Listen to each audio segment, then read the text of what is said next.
So here we go. I wanted to put this together to try to start describing my dream so that others may want to jump on and potentially help see the same dream and even help me change it in ways that I can't even begin to imagine yet. So this is going to be a very raw run through of a quick explanation of what I'm trying to create.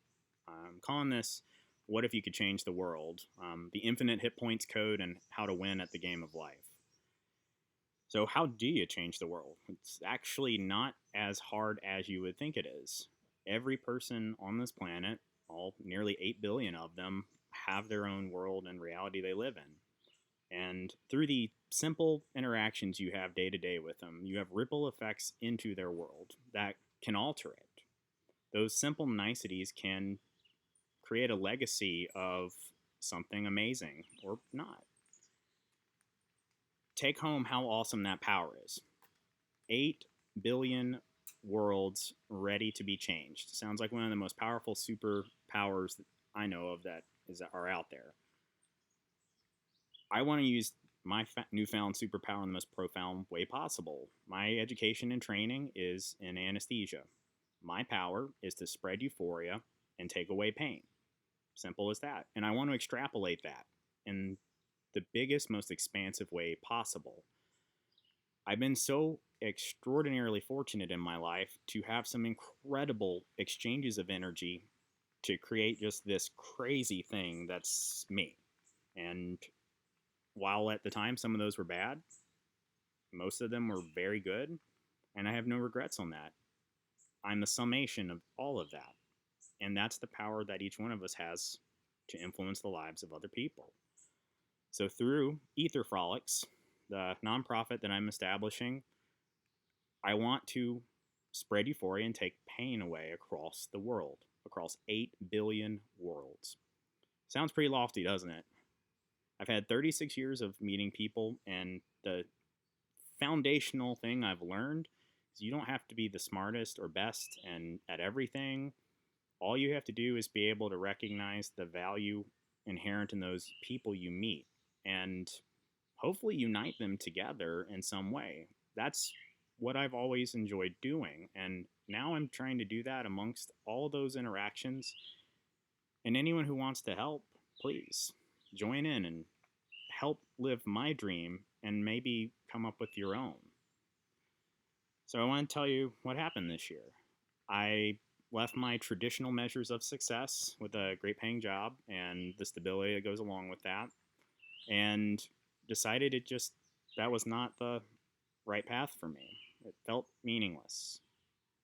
Just there was some lack of,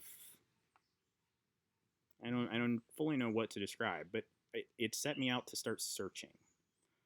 And I thought that the search was going to be based in seeking out awe. And I mean things, for me, that overwhelming sense of beauty when you look at something. So I set across and did a road trip across the United States. Took almost 2 weeks just seeing all. And it was exactly that. It was just breathtaking and an experience. The last leg of it, I got trapped and almost died. My car got stuck in snow on top of a mountain on a road that was not supposed to be open, and for a few more months. So I spent 2 days getting frostbite and trying to figure out how to survive. And it was one of those life-altering moments. The kindness of strangers, those simple ripples of how you affect other people, came to me as I was preparing to try to hike 30 miles in a place with no cell phone signal, and I'll be very honest, would have led to my death. In those last few moments, headlights appeared in my rearview mirror, and two guys, through the kindness of strangers, made sure that I'm alive. That ripple that they did was pretty profound, and it altered my trajectory. It solidified some beliefs that I had of what was meaningful in life. The answer wasn't checking all the boxes of success. So from this is what motivated me to pursue going on my first humanitarian medical trip. My professional community contacted or connected me with a nurse anesthetist. His name is Steve. He founded an organization called Kenya Relief. Within 4 days, I think it was, of talking to him while living in California, I was in Africa. And by all traditional measures of, the litmus test, I know it looked crazy. But I found all in a very different way. Yes, there were incredible, beautiful things there. We saw monkeys and apes and tigers and, well, I guess they were lions. And beautiful sunsets. A sky surreal. But I also saw a legacy. This one nurse anesthetist, born out of extraordinary tragedy, created something. His dream. He didn't know it was going to be his dream. It took shape based off of all the interactions he had with people along the way. And now I had the extreme fortune of adding him to my colleagues, and it's altered what I do. So I'm founding EtherFrolics initially to be a repository for anesthesia providers who want to do humanitarian work.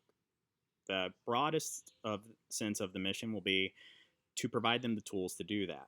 So initially that involves things like credentialing management, all free, mind you, as long as you agree that you're going on a mission trip or you've completed one. So getting them all the tools they need to manage their professional lives. So licensing, getting them connected so we get all the reminders out when they need to renew things, and getting their availability so I can keep up with who wants to go do the work, and to the best of my abilities and the abilities of the folks who are aligning with me to help this dream come true, provide it to them. So that's pretty soon going to be supplies. That's going to be monitoring equipment. That's going to be wellness things that they may need. So that's the first phase. And if there's anything I've learned over this year, is the only person who holds you back from your fulfilling your dreams is yourself. So I plan to let this grow into the biggest, most incredible force for good that I possibly can.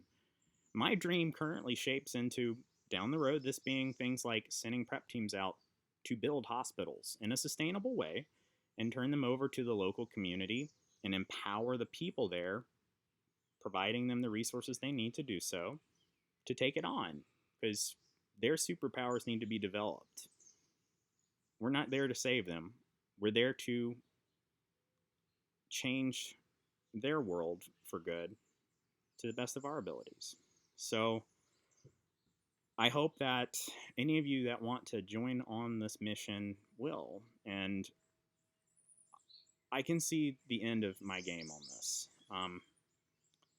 I am turning into more and more of a hippie as I age here. And one of the tattoos I have goes back to this belief that you exchange pieces of yourself with every person you meet. You exchange pieces of your heart specifically. And as it sometimes happens, some people take more of that heart away than they give back. Some don't put any back at all. And you can spend an entire lifetime trying to refill that heart. Well, at the end of the day, what I've come to realize is that that's not really how it works, because there's always going to be somebody to try to take parts of that away. They can take your heart piece down to zero. But when you tap into it and you decide to give away parts of that, you tap into the infinite health code sheet. You can't give away all of it. You always have some left. And when you start putting all those pieces of your heart out into others, you've created this pool of bigger than anything you could have ever had on your own. So eventually you're going to come to that final boss fight where that one heart piece, even if you went into it with 100% isn't going to be enough to weather it. But if you've exchanged enough pieces of your heart and put it out there into the world, well, it's pretty incredible that all of a sudden you've generated this massive pool that's more than enough to take that boss down. So join me. I hope that my dream becomes just this incredible thing that's shaped by the interactions I have with everyone who wants to exchange a piece of their heart with it. So help me make the world full of superheroes. Join EtherFrolics, and I hope that you can help me spread euphoria and take pain away. Thank you.